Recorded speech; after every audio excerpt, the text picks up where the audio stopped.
Shalom para pendengar yang dikasihi Tuhan. Saat ini saya, Grace Rantung, menjumpai Anda dalam program Pengharapan dalam Buku Wahyu. Para pendengar sekalian, tak dapat dipungkiri bahwa kitab yang berisi wahyu dari Tuhan seringkali membingungkan kita, sehingga sebagian orang menghindari untuk mempelajarinya. Memang firman Tuhan menuliskan dalam 2 Petrus 1 ayat 20 bahwa nubuat-nubuat dalam kitab suci tidak boleh ditafsirkan menurut kehendak sendiri. Tapi jangan khawatir para pendengar, Alkitab, buku yang dahsyat dan berkuasa, akan menerangkan dirinya sendiri melalui ayat-ayat yang ada di dalamnya. Bersama kita dalam program Pengharapan dalam Buku Wahyu adalah hamba Tuhan Pendeta Nofri Fatah yang akan menolong kita untuk semakin memahami buku wahyu dari Tuhan, sehingga kita memiliki pengharapan yang semakin kuat akan keselamatan melalui Yesus Juru Selamat yang kita yakini akan datang segera. Selamat menikmati kebenaran firman-Nya. Shalom para pendengar yang dikasihi Tuhan. Kembali lagi bersama saya Pendeta Nofri Fatah dalam seri pendalaman firman Tuhan ini dengan tema Pengharapan dalam Kitab Wahyu. Namun sebelum kita membahasnya, mari kita berdoa. Bapa kami yang di sorga, kami mohon kiranya Engkau mengaruniakan kuasa Roh Kudus kepada kami saat ini untuk mempelajari firman-Mu, agar kami boleh mengerti akan kehendak Tuhan dan kami aplikasikan dalam hidup kami. Terima kasih Bapa, Engkau sudah mendengar dan jawab doa kami. Dalam nama Yesus Kristus Tuhan dan Juru Selamat kami sudah berdoa. Amin. Saudara pendengar yang saya kasihi di dalam Yesus, topik saat ini adalah Wahyu mengungkapkan hayal yang mematikan bagian pertama. Saudaraku, kadang ada orang yang mengatakan bahwa Anda tidak pernah benar-benar merasa sendirian di dunia sampai Anda berdiri di makam orang tua Anda. Dan itu membuat Anda menyadari bahwa Anda giliran berikutnya. Dan hal itu menghantui Anda dengan pertanyaan, bisakah kita menemukan harapan di balik kuburan? Saudara, ada suatu cerita, satu hari ayah dari saudari Ruth sedang sekarat. Dan sementara Ruth menjaga ayahnya di rumah sakit, sekitar pukul 3 subuh, dia mendengarkan erangan kesakitan ayahnya. Dan ayah inilah yang telah membantu menggantikan popoknya waktu dia bayi, mengajarinya naik sepeda saat dia kanak-kanak. Dan di saat itu dia teringat memori yang indah bersama dengan ayahnya ketika dia kecil. Saudara, sebagian besar hidup papanya ini bekerja di dermaga kapal. Tapi sekarang penyakit kanker telah membuatnya menjadi lemah dan menghancurkan hidupnya. Dia tidak bisa melawan lagi penyakitnya. Dan akhirnya ayahnya meninggal. Setelah pemakaman, Ruth pikir dia akan sanggup meneruskan kehidupannya. Tapi ternyata saudara-saudara tidak sesuai dengan harapannya. Dia dihantui oleh ingatan dari orang tua yang sudah tiada itu. Maka dia akan makan makanan favoritnya atau mendengar salah satu lagu kesukaannya. Dan akhirnya dia mengatasi situasinya dengan derayan air mata. Ruth berkata, "Aku tahu aku sudah dewasa dan aku harus menjadi kuat. Tapi ada masa di mana saya merasa seperti baru berusia 4 tahun, katanya. Dan semua yang saya inginkan adalah ayah saya." Saudara yang kekasih, jutaan orang seperti Ruth menghadapi salah satu tahap kehidupan yang paling sulit, melihat orang tua meninggal dunia. Dan ini adalah pengalaman yang akan memukul kehidupan banyak orang dengan keras sementara kita menjalani kehidupan kita di tahun-tahun mendatang. Saudara, apakah Anda pernah melihat kematian tepat di mata Anda dan Anda berpikir apa yang seharusnya terjadi pada saat kematian ini? Saudara, pertanyaannya adalah apa yang sebenarnya terjadi saat kematian? Dan apakah Alkitab memiliki jawaban yang jelas? Saya mengakui bahwa orang Kristen dan non-Kristen melihat hal kematian berbeda. Jika Anda bertanya kepada beberapa teman Kristen tentang apa yang terjadi ketika Anda mati, sebagian besar dari mereka akan mengatakan, "Oh, seseorang yang memiliki jiwa akan masuk ke surga atau neraka pada saat kematiannya. Ada juga yang mengatakan, jika Anda berbuat baik, Anda akan pergi ke surga. Jika Anda jahat, Anda pergi ke neraka. Beberapa orang mengajarkan bahwa neraka adalah satu titik panas di pusat bumi yang terbakar sepanjang waktu. Dan sebagian besar teman-teman kita akan mengatakan, jika Anda tidak cukup baik untuk pergi ke surga atau tidak cukup buruk untuk pergi ke neraka, maka Anda akan pergi ke satu tempat yang disebut api penyucian. Kemudian jika Anda pergi ke beberapa upacara pemakaman, pendeta akan mengatakan bahwa orang yang meninggal ini sedang menunggu kebangkitan ketika Yesus datang. Lalu kemudian pendeta ini akan mengatakan jiwanya sudah berada di surga. Saudara, Anda pun bingung dan berkata, jadi di mana dia sekarang berada? Apakah orang mati tertidur menunggu kebangkitan ketika Yesus datang atau mereka sudah berada di surga? Dan jika ia berada di surga, apakah jiwanya memiliki mata? Bisakah dia berbicara? Apakah dia memiliki mulut? Atau apakah dia memiliki telinga? Dan jika jiwa itu memiliki mata dan mulut dan telinga, dan Anda dapat melihat dia berada di atas surga, mengapa dia harus datang kembali untuk mengambil tubuhnya di bumi ini? Jadi ini semua membuat begitu banyak pertanyaan yang membingungkan malah. Orang-orang benar-benar bingung tentang hal kematian ini. Saudara, apa yang terjadi ketika Anda mati? Apakah Anda ke surga? Atau apakah Anda ke neraka? Atau apakah Anda akan tidak ada selama-lamanya? Ada banyak ateis yang mengatakan bahwa tubuh fisik ini ya sudah begitu saja. Dan kalau Anda mati, Anda pergi ke kubur dan selesai. Sudah berakhir, tamat riwayat. Saudara, orang lain percaya reinkarnasi. Jika Anda bertanya kepada beberapa teman yang lain, mereka akan mengatakan ketika Anda mati, Anda akan memenuhi karma Anda. Anda datang kembali bereinkarnasi atau transmigrasi. Anda mungkin datang kembali sebagai sapi. Anda mungkin datang kembali sebagai seorang hamba. Tapi Anda akan datang kembali sebagai sesuatu sehingga Anda dapat mempelajari pelajaran yang Anda gagal untuk belajar dalam hidup ini, saudara. Saudaraku, apakah kematian itu akhir dari segala-galanya? Apakah jiwa abadi atau ada kebangkitan? Saudara, lihat, jika jiwa itu tidak dapat mati atau abadi, maka setelah kematian, saat itu bisa langsung pergi, baik ke surga atau ke neraka. Dan jika jiwa adalah abadi, maka orang mati benar-benar bisa berbicara dengan orang hidup. Jika jiwa adalah abadi, maka itu membuat jalan untuk kemungkinan transmigrasi atau reinkarnasi. Dan seluruh masalah kematian berkaitan dengan pertanyaan keabadian. Apakah kita memiliki keabadian sekarang? Apakah keabadian itu akan diberikan kepada kita pada saat kedatangan Kristus kedua kali? Atau apakah mungkin bahwa setan memiliki rencana di hari-hari terakhir? Ya, saudara-saudara. Itulah hayalan mematikan bagi orang-orang yang percaya ide bahwa jiwa itu abadi. Jadi saudara-saudara, setan bisa menyamar sebagai orang-orang yang terkasih kita yang sudah mati untuk menipu kita. Jadi untuk itu, di mana kita dapat menemukan jawaban? Saudaraku, buku-buku tentang pengalaman seseorang mendekati kematian telah menjadi bestseller. Banyak buku tentang kematian dan kondisi seseorang yang sekarat mengajarkan bahwa ketika seorang meninggal, mereka tidak benar-benar mati. Banyak dari mereka mengajarkan bahwa orang mati benar-benar dapat berkomunikasi dengan orang hidup.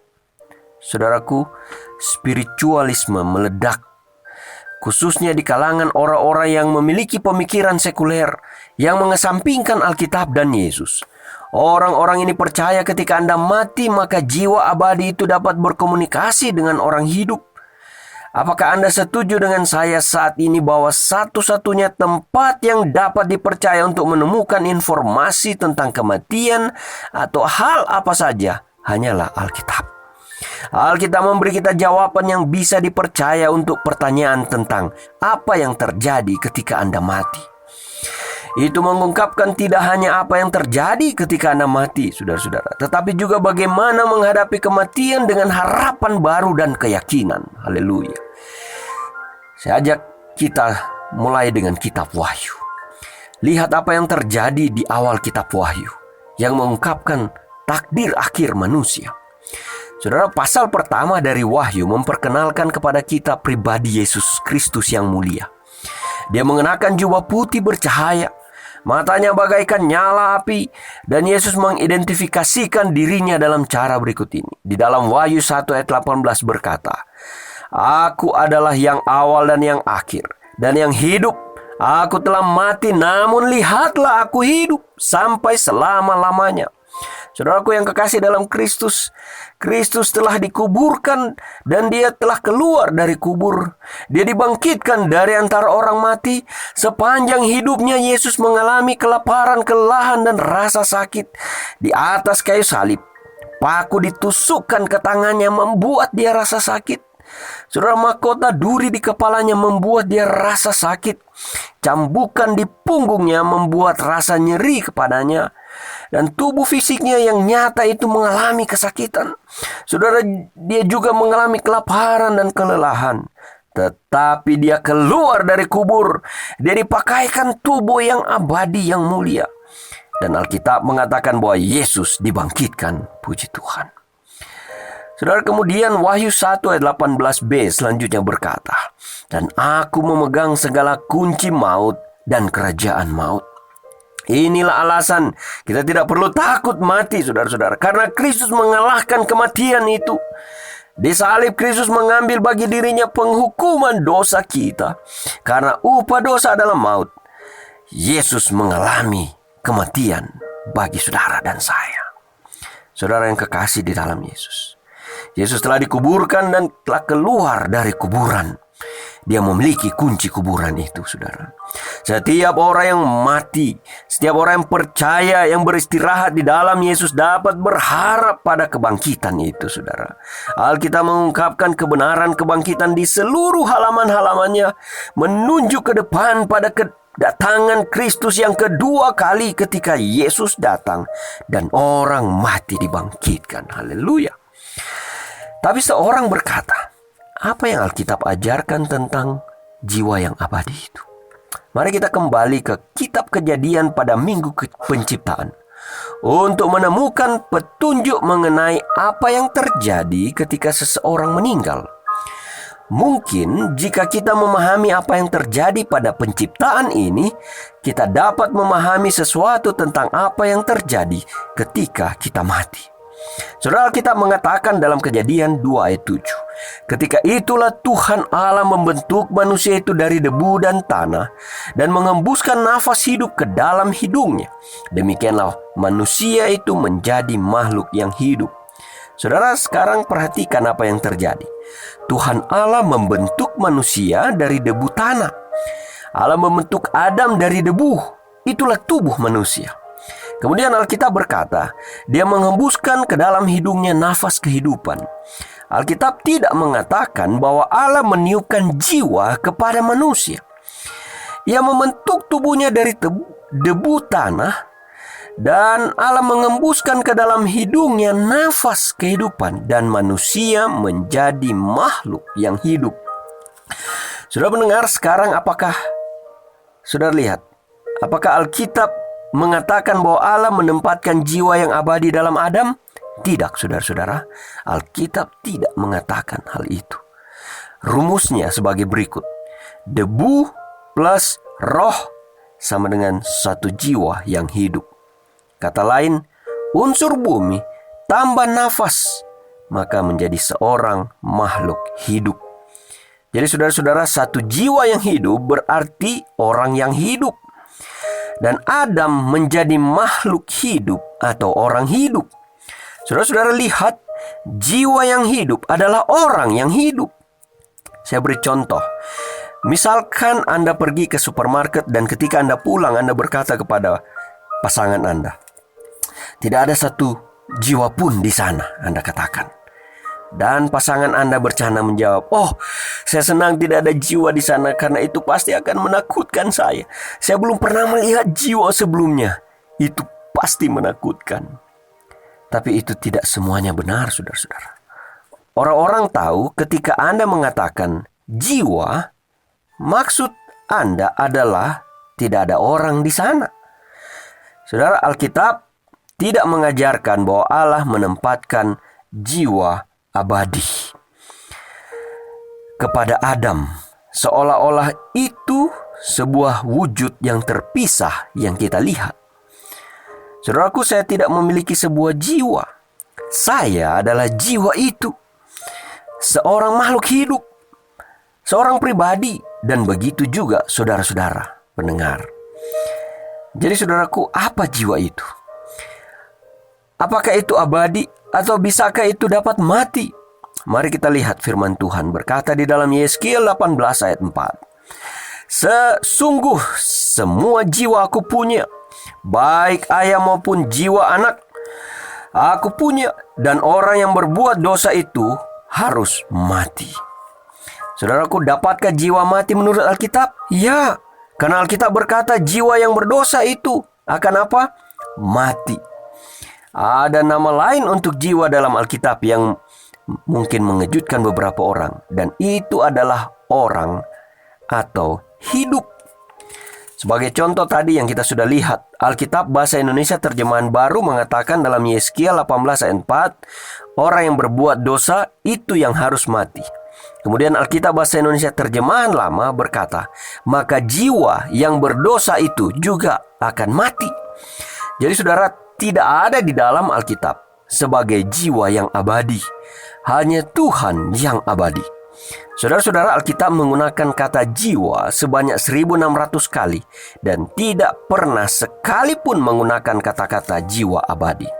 Kemudian dikatakan dalam Matius 16 ayat 25 dan 26. Karena barang siapa mau menyelamatkan nyawanya, ia akan kehilangan nyawanya. Tetapi barang siapa kehilangan nyawanya karena aku, ia akan memperolehnya. Apa gunanya seorang memperoleh seluruh dunia tetapi kehilangan nyawanya? Dan apakah yang dapat diberikannya sebagai ganti nyawanya? Saudara, hanya Allah yang tidak dapat mati. Mortal berarti tunduk pada kematian.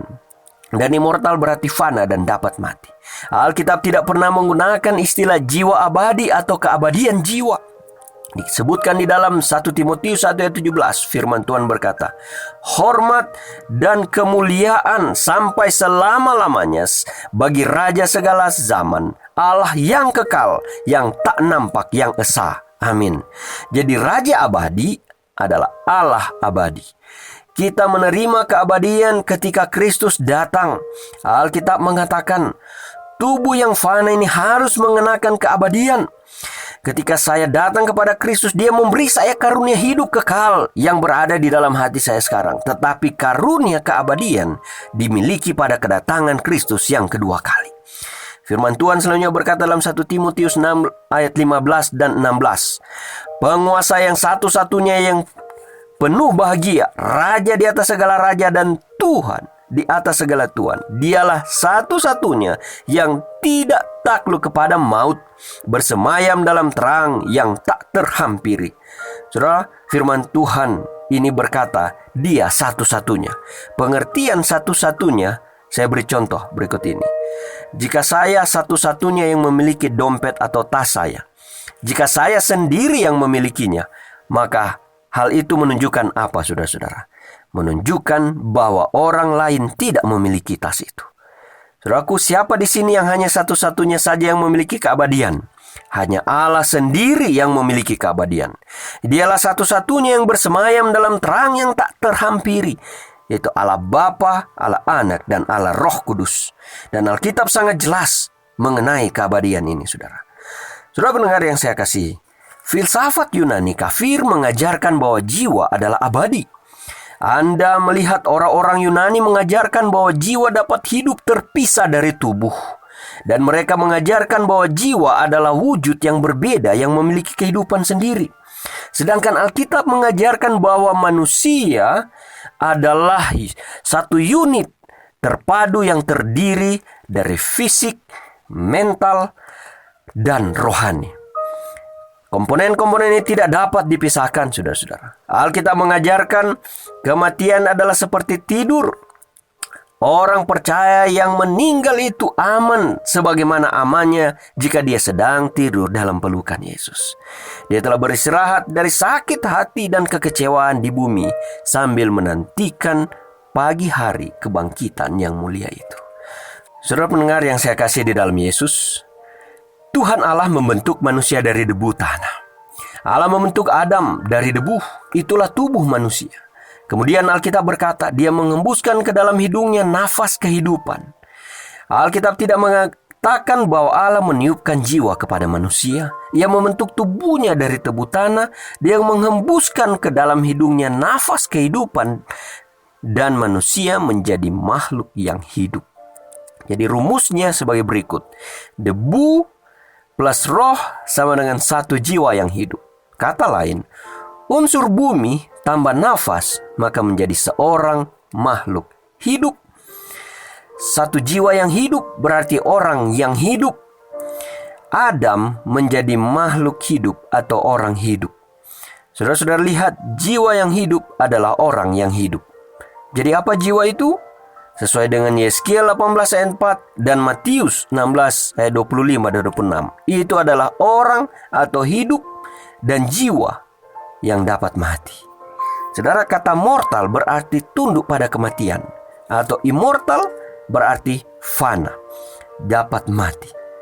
Jadi Alkitab tidak pernah menggunakan istilah jiwa abadi atau keabadian jiwa. Alkitab menggunakan kata jiwa 1600 kali dan tidak pernah sekalipun menggunakan kata-kata jiwa abadi. Hanya Tuhan yang abadi. Hanya Allah yang tidak dapat mati. Saudara pendengar yang saya kasih, Alkitab mengajarkan bahwa manusia adalah satu unit yang terpadu yang terdiri dari fisik, mental, dan rohani. Dan komponen-komponen ini tidak dapat dipisahkan. Alkitab mengajarkan kematian adalah seperti tidur. Orang percaya yang meninggal itu aman sebagaimana amannya jika dia sedang tidur dalam pelukan Yesus sambil menantikan kebangkitan pada saat kedatangan Yesus yang kedua kali itu.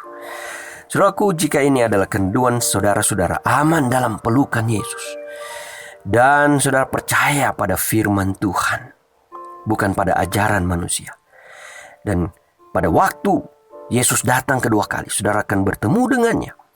Saya ingin mendoakan Anda saat ini. Mari kita berdoa. Terima kasih Tuhan Yesus, firman-Mu yang ajaib, firman-Mu benar. Kami hanya mau bersandar pada kebenaran firman, bukan pada ajaran manusia. Dan biarlah dengan kami mempelajari firman, Roh Kudus-Mu akan menuntun kami agar lebih memahaminya di dalam hati dan pikiran kami. Dan sebagaimana firman Tuhan telah ajarkan, apabila kami benar-benar percaya kepada Yesus Kristus, sekalipun kami mati, kami hanya beristirahat sementara di dalam kuburan sebagaimana kami tidur. Dan kami akan dibangkitkan pada waktu Yesus datang. Karena tubuh kami yang fana ini, yang akan mati ini, tapi Yesus telah mati bagi kami. Yesus telah membayar dosa kami. Dan Yesus telah bangkit dari kematian untuk kami. Kami percaya kami juga akan dibangkitkan pada waktu Yesus datang. Terima kasih Tuhan untuk firman yang benar ini. Di dalam nama Yesus kami sudah berdoa. Amin. Para pendengar yang budiman, saudara sedang bersama program Pengharapan dalam Buku Wahyu bersama Pendeta Nofri Fata. Hubungi kami melalui SMS di nomor 0877 16161637 bila saudara memiliki komentar, pertanyaan, ataupun permohonan untuk kami doakan. Nantikan pembahasan berikut minggu mendatang dalam program Pengharapan dalam Buku Wahyu pada hari dan waktu yang sama. Kiranya Tuhan memberkati kita semua, adalah doa dan harapan kami. Sampai jumpa. Itu tandanya Yesus mau datang segera. Pengetahuan bertambah-tambah. Yesus mau datang segera.